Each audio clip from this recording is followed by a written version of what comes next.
Hello प्यारे बच्चों, कैसे हैं आप सब। जय हिंद। आज हम पढ़ने जा रहे हैं क्लास 10th एनसीईआरटी मैथ्स। यहाँ से शुरू करेंगे। तो हम शुरू कर रहे हैं चैप्टर 3, ठीक है। Pair of linear equation in 2 variable, ठीक है। रैखिक समीकरण का युगपद, ठीक है, 2 वेरिएबल का, ठीक है। Pair of linear equation in 2 variable, यही है एनसीईआरटी का 3rd चैप्टर, ठीक है। तो लीनियर इक्वेशन का मतलब क्या होता है? ऐसा इक्वेशन जिसमें जो वेरिएबल है उसकी मैक्सिमम पावर 1 हो, ठीक है, उसे हम बोलते हैं लीनियर इक्वेशन। जैसे यहाँ पर हम देख सकते हैं ax + by + c = 0, ये एक इक्वेशन है। इक्वेशन है 2 वेरिएबल का, x और y का, ठीक है। x और y आपको वेरिएबल दिख रहे हैं और a b c कांस्टेंट होंगे, ठीक है। तो ये इक्वेशन आपको लीनियर इक्वेशन ऑफ 2 वेरिएबल कब कहलाएगा? जब दोनों वेरिएबल के कोफिशिएंट 0 ना हो और कोई भी रियल नंबर हो सकते हैं। Where a b c are real numbers, belongs to R, that means real number, and a and b is not equal to 0। Real number हो सकते हैं, बस 0 नहीं होना चाहिए। x और y का कोफिशिएंट c चाहे तो 0 भी हो सकता है, ठीक है। तो कुछ ना कुछ आपको नंबर्स यहाँ पर ऐसे मिलेंगे जो रियल हो a b c के जगह पे, बस a और b 0 ना हो, तब हम बोलेंगे x और y में ये 2 वेरिएबल x y का लीनियर इक्वेशन है, ठीक है। तो इसके देखो, जब लीनियर इक्वेशन है 2 वेरिएबल का, तो इसको सॉल्व करने के लिए हमको दूसरा भी लीनियर इक्वेशन उन्हीं 2 वेरिएबल के चाहिए, क्योंकि तभी दोनों का पेयर मिलाकर हम दोनों के वेरिएबल के वैल्यूज़ निकालेंगे, ठीक है। तो आपका ये जो 3rd चैप्टर है, इसमें आपको वैल्यू निकालने की, यानी कि इक्वेशन सॉल्व करने के 3 मेथड दिए गए हैं, ठीक है। कौन सा? सबसे पहला दिया है ग्राफिकल मेथड, ठीक है।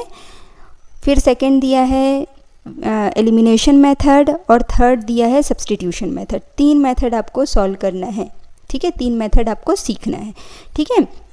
तो सबसे पहले देखो, 2 लीनियर इक्वेशन, जैसे साइमल्टेनियस इक्वेशन, इसी को हम हिंदी में बोलते हैं युगपत समीकरण, ठीक है, क्योंकि पेयर है। तो पेयर है, एक साथ हम दोनों को मिला के सॉल्व करते हैं, इसलिए हम बोलते हैं साइमल्टेनियस इक्वेशन, ठीक है। तो जैसे देखो, a1x + b1y + c1 = 0 एक इक्वेशन हो गया। दूसरा इक्वेशन a2x + b2y + c2 = 0, ये दिया हुआ इक्वेशन है, ठीक है। तो ये जो इक्वेशन है, अच्छा, इसको एक बात और याद रखना, लीनियर इक्वेशन क्यों बोलते हैं? क्योंकि ये जब आप इसके पॉइंट्स को ग्राफ के रूप में ड्रॉ करोगे तो एक लाइन बनती है, ठीक है, क्योंकि इसकी पावर 1 है, और एक तो पहला तो पावर 1 है, और दूसरा लीनियर इसलिए भी कहते हैं क्योंकि जब आप उसको ग्राफ में ड्रॉ करोगे, जैसे देखो इस तरह की कुछ वैल्यूज़ आएंगी, तो एक इक्वेशन एक लाइन को रिप्रेजेंट करेगा, दूसरा इक्वेशन दूसरी लाइन को रिप्रेजेंट करेगा। तो इन दोनों लाइन का जो इंटरसेक्शन पॉइंट है, इसमें x की वैल्यू क्या है और y की वैल्यू क्या है, ये डिपेंड करेगा। ये जो पेयर रहेगा यही आपका सॉल्यूशन होगा, ठीक है। ये अभी हम ड्रॉ करना सीखेंगे, ठीक है। तो यहाँ ध्यान रखेंगे, इसलिए हम इसको लीनियर इक्वेशन कहते हैं। तो वापस से आते हैं, देखो 2 इक्वेशन है हमारे पास, इस तरह से ये लीनियर इक्वेशन रिप्रेजेंट करेगा, पर इसके सॉल्यूशन कैसे आएंगे ये चेक करने का सबसे पहले होता है, ठीक है। x के कोफिशिएंट का आपको रेशियो लेना है, y के कोफिशिएंट का रेशियो लेना है, और जो बिना x y का, बिना वेरिएबल वाला जो कोफिशिएंट है, यानी कि कांस्टेंट वाला टर्म है, उसका रेशियो लेना है साथ में, ठीक है। तो हम चेक करेंगे, 3 कंडीशन हमारे पास आएगी। If a1/a2 is not equal to b1/b2, मतलब x के जो दोनों इक्वेशन में जो कोफिशिएंट का रेशियो है वो, और y के कोफिशिएंट का रेशियो है वो दोनों इक्वल ना आए, इस कंडीशन में you have a unique solution, ठीक है। हमको कैसा मिलता है? एक अद्वितीय हल, यानी कि यूनिक सॉल्यूशन मिलता है।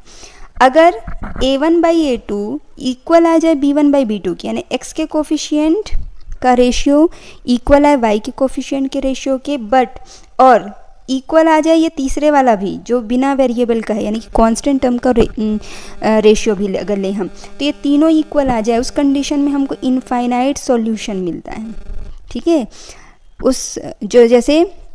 उस कंडीशन में क्या होता है? इनफाइनाइट सॉल्यूशन मिलता है। थर्ड है a1/a2 equal to b1/b2 but is not equal to c1/c2, इस कंडीशन में नो सॉल्यूशन, ठीक है। इसको बोलते हैं हम इनकंसिस्टेंट सॉल्यूशन, मतलब इनकंसिस्टेंट है आपका आंसर, ठीक है। एक भी सॉल्यूशन आपको नहीं मिलेगा, लिखना पड़ेगा आपको। और ये दोनों कंडीशन जिसमें सॉल्यूशन मिलते हैं, इसमें इनफाइनाइट सॉल्यूशन मिल रहा है, इसमें यूनिक सॉल्यूशन मिल रहा है, उस कंडीशन में हम बोलेंगे कि आपका जो साइमल्टेनियस इक्वेशन है वो कैसा है? कंसिस्टेंट है, ठीक है। अब देखो क्यों नहीं मिलता, जब इस कंडीशन में ये जब आता है तब हमारा ग्राफ कुछ इस तरह से बनेगा, एक लाइन एक इक्वेशन को रिप्रेजेंट करेगा, सेकेंड लाइन सेकेंड इक्वेशन को रिप्रेजेंट करेगा, ठीक है। तो इस कंडीशन में हमको एक यूनिक सॉल्यूशन मिला, जैसे ये एक पॉइंट जहाँ पर इंटरसेक्शन पॉइंट है वही आपका सॉल्यूशन होता है। तो इस पॉइंट पर आपका x का मान क्या है और इसी पॉइंट पर y का मान क्या है, ये आपका सॉल्यूशन होगा, ठीक है। लेकिन जब हमको ये इक्वल मिल रहा है, जब हमको इनफाइनाइट सॉल्यूशन मिल रहा है, उस कंडीशन में क्या होता है, एक ग्राफ, जैसे ये लाइन मान लो, ये आपने खींची एक लाइन, ठीक है, दूसरी लाइन इसको ओवरलैप कर देगी, यानी दोनों लाइन, ये L1 भी इसी में है एंड L2 भी इसी में है।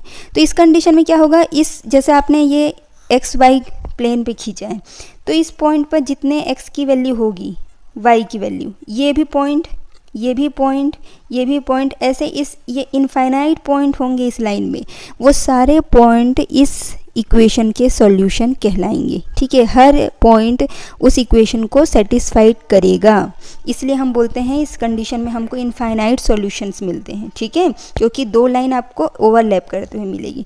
थर्ड कंडीशन है ये वाला, नो सॉल्यूशन। इसमें क्या होता है, जैसे हमने एक लाइन खींचा, दूसरा लाइन पैरेलल चला जाता है, दो पैरेलल लाइन मिलेंगी। तो क्योंकि ये पैरेलल है, एक दूसरे को कहीं पर भी इंटरसेक्ट नहीं कर रहे हैं, इसको कितना भी आगे बढ़ा लो, तो इस कंडीशन में कहीं पर इंटरसेक्ट नहीं कर रहे, इसलिए इनका एक भी सॉल्यूशन आपको प्राप्त नहीं होगा।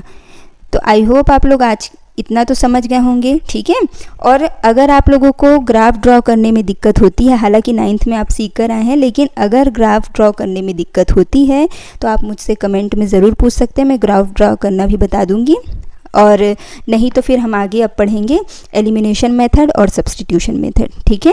तो आज के लिए इतना ही, धन्यवाद, जय हिंद, जय भारत।